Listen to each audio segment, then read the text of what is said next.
Hi, this is Boris. Welcome to Movie Messenger. So, I am trying to figure things out actually, and I'm trying to find an intro music just to make this less dull. So, I've talked to a friend and he's preparing a piece of music, which I hope I'll be able to include as an intro for these podcasts, these videos I'm making. Otherwise, let's get into the episode, shall we?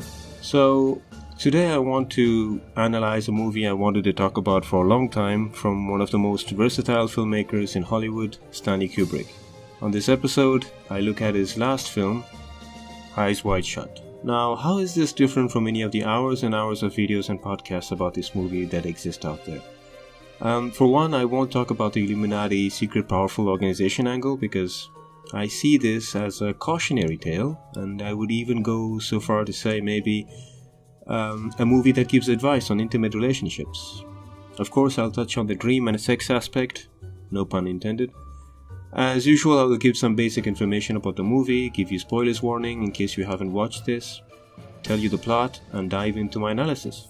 First of all, let's get this out of the way. The movie stars Tom Cruise. I love Tom Cruise, actually. I believe he's one of the true believers of good action movies. For example, Mission Impossible Fallout was great.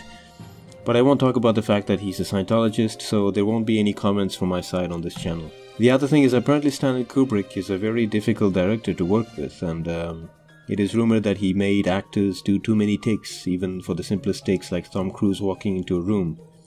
The main cast is comprised of Tom Cruise, of course, starring as Dr. William Harford or Bill Harford, Nicole Kidman as Alice Harford, Sidney Pollack as Victor Ziegler.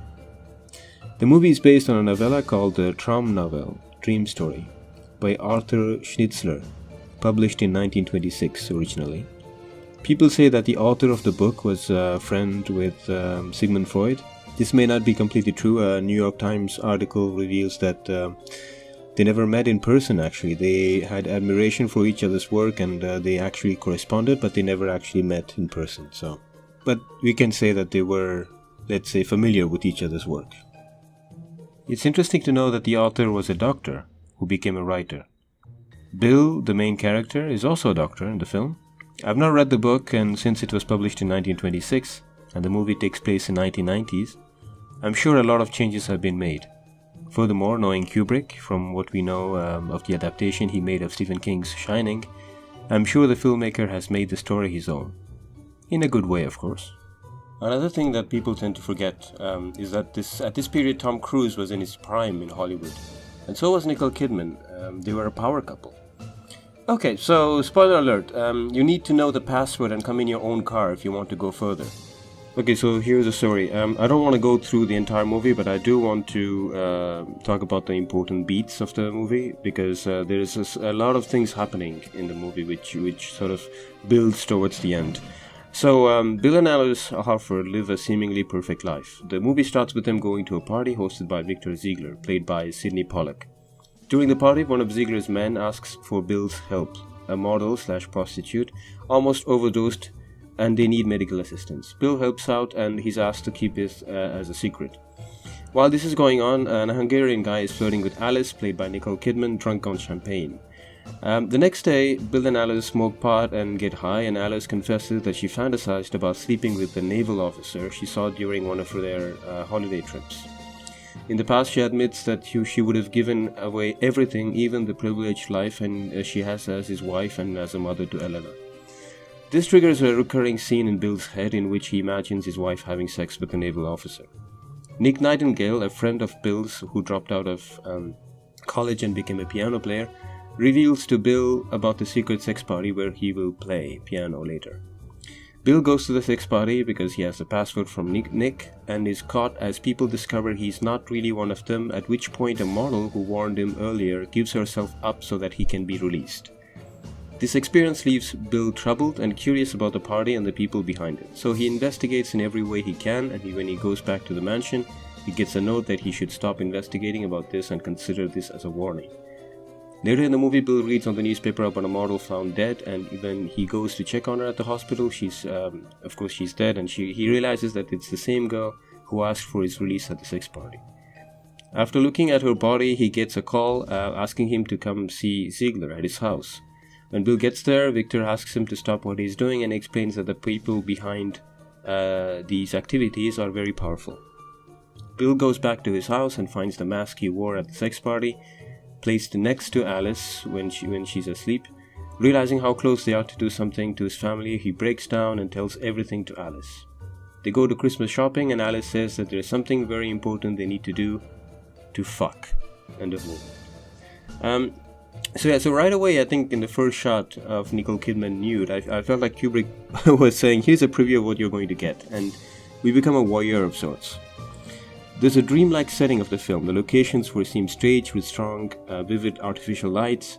Forget about the secret sex party. The life that this couple lives is also only accessible to people in high society, as they say. I remember the first time I watched it, thinking during the scene when Mandy, the model, overdoses, and Bill is asked to come and see her. Why do they have a toilet seat in the bedroom? It looks so nice, and I didn't realize it was a bathroom. Generally, humans have secrets, but the movie shows that everybody has secrets, starting with Ziegler, who asks Bill to keep it in between them, and that's where it starts. So then we have Alice and her secret, of course, fantasy about the naval officer she shares with her husband, Bill. Okay, let's talk about that scene. I've heard that people complained about her performance where she gets high and that her performance is over the top, but I personally liked her performance. Here's a snippet of dialogue that turns the scene from mundane to the most important scene of the movie. To set it up, for those who don't remember, after the sex party hosted by Ziegler, Alice and Bill get high smoking pot and they jokingly ask about each other's encounter. Alice's encounter with the Hungarian who tried to seduce her, and Bill's encounter with the two models. She asks him what he thinks about when he's checking out his patient naked, and actually clearly she's building towards something. She's trying to provoke something in him. Bill responds by saying, they, so in bracket women, basically just don't think like that. And Alice stands up in anger and says, millions of years of evolution, right? Men have to stick it in every place they can, but for women it is just about security and commitment and whatever the fuck else. Bill replies with a little super oversimplified, Alice, but yes, something like that. And she said, if you men only knew. So they argue a little bit more, so that's the end of the dialogue. They argue a little bit more, and she proceeds to tell the story. There are several interpretations which can be made of this. I can think of only two. First, all through the movie, Alice is shown as a married woman who stays at home and takes care of her daughter. The only time she's shown going out is when she goes to the party with Bill in the beginning, and the second time is when she goes out shopping again with Bill and Helena. She tells the story that she used to manage an art gallery in Soho, but it went broke, so maybe she carries that failure and is frustrated to be seen as just another married woman, an object of sexual desire, nothing more. Also, engaging in sexual relationships costs more for women, let's admit it, than for men. I mean socially. And it also affects their image. So, yeah, this comes out of pure frustration, and I think she also wants... And the second sort of interpretation that we can have of this is, after several viewings, I wondered if she's provoking him because she wants him to admit that he has secrets so that she can be comfortable sharing hers, or something happened in the past that she wants to get to the bottom of. But maybe I'm reading a little too much into this because the movie is from Bill's perspective, and which means from a male's perspective, and after Alice confesses she would have given up everything, including the life as a mother, just for one night with that naval officer, Bill is speechless, at which point he gets a phone call informing him that one of his patients passed away. He goes to pay the family a visit. So that's like when she reveals her fantasy is the most important scene that sort of determines like the behavior of the main character, the protagonist, which is Bill. On the visit to Marianne, who is the patient's daughter, actually she declares her love for Bill and shares her secret, once again, another person sharing the secret, that she doesn't want to marry Carl, her boyfriend, and move away. Bill refuses her offer and leaves the house. Maybe at this point I was thinking like what must be going on in his mind as a character. He's maybe thinking to himself that a woman just threw herself at me and I just walked away, even after my wife told me she fantasized about sleeping with another man, right? So I think it just adds another layer to the experience that Bill is going. And on top of that, there's a group of guys who push him against a car to provoke him and insult him verbally. And also I think they push him around, so it's also physically. This angers him even further. I'm not going through the entire movie, but this is why it felt like a tale to me. Because like many tales, he comes across many people. They're not quite metaphors, which means that they're not personification of some ideas or like some concepts. But there's a combination of encounters ultimately changes the perspective of the main character, and I think that's that is a characteristic that I find in a lot of tales, like stories, short stories and so on, where a character is faced with something, like something happens to him, and then he just goes on a trip, and then he encounters different people, and then at the end he is transformed, or he's not the same person as he was in the beginning of the movie or beginning of the story. This is not only this is not only a cautionary tale about adultery, acting on sexual temptations, but also seeking the truth, as it can haunt you. Hence, no matter who you are, you have to live with your eyes wide shut. So the movie ends with the word fuck. So the last dialogue goes like this. So this is I'm quoting the dialogue from the movie. Alice says, "There's something really important we need to do," and Bill asks, "What is that?" And Alice says, "Fuck," and then it just the screen goes black. So that's the end of the dialogue. We don't actually see them having sex in the movie, even when they are naked and they are making out, and in the mirror scene I mentioned earlier, we don't actually see them having sex, and I don't, and this is not because of censorship, because they do show Nicole Kidman having sex with the naval officer in Bill's thoughts, right? Maybe they are saying, maybe when you're in a relationship, it is healthy to just fuck without any temptation leading up to it. And one of the articles I've read, actually they do say this, like, and I don't mean without consent, but make sex a routine, I guess. What do I know, right? I'm not in a relationship at the moment. I guess we need to maintain the romance and sensuality, but you have to feed the sexual animal inside us. I once read that you can have, like, for example, Fuck Friday, like a day where you just fuck without any reason, right?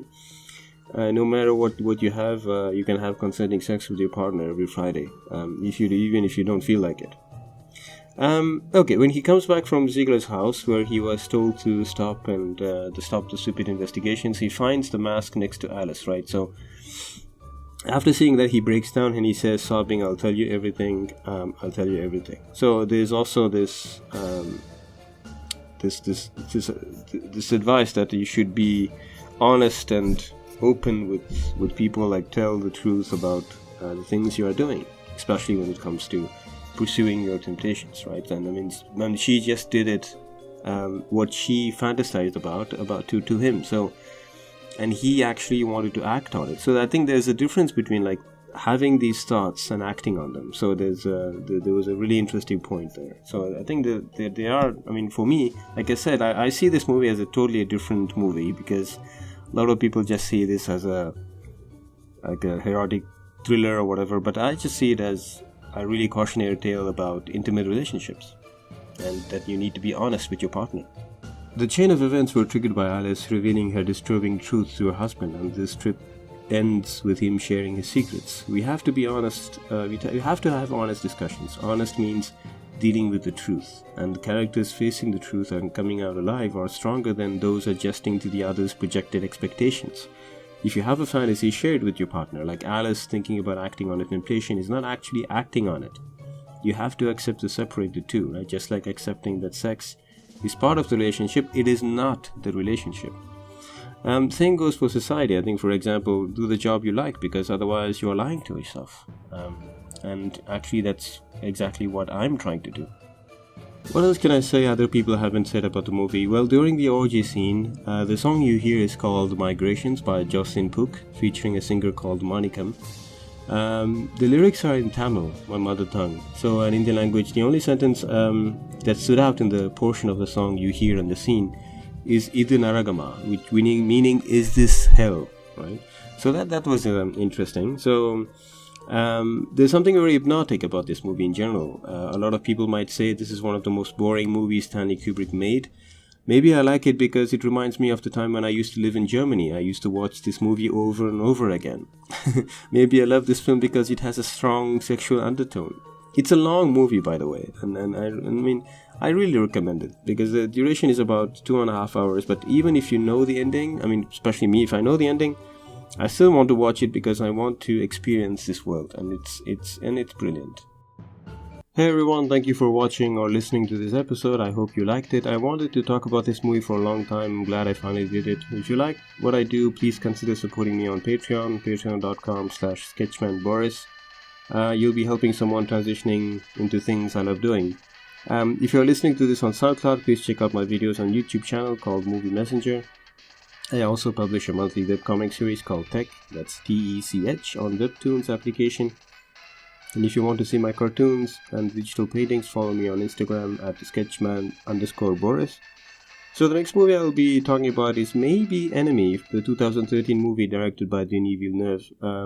Or I will maybe jump to a body horror film by David Cronenberg. I don't know yet. So stay tuned. As always, this is Boris, the Movie Messenger, signing off.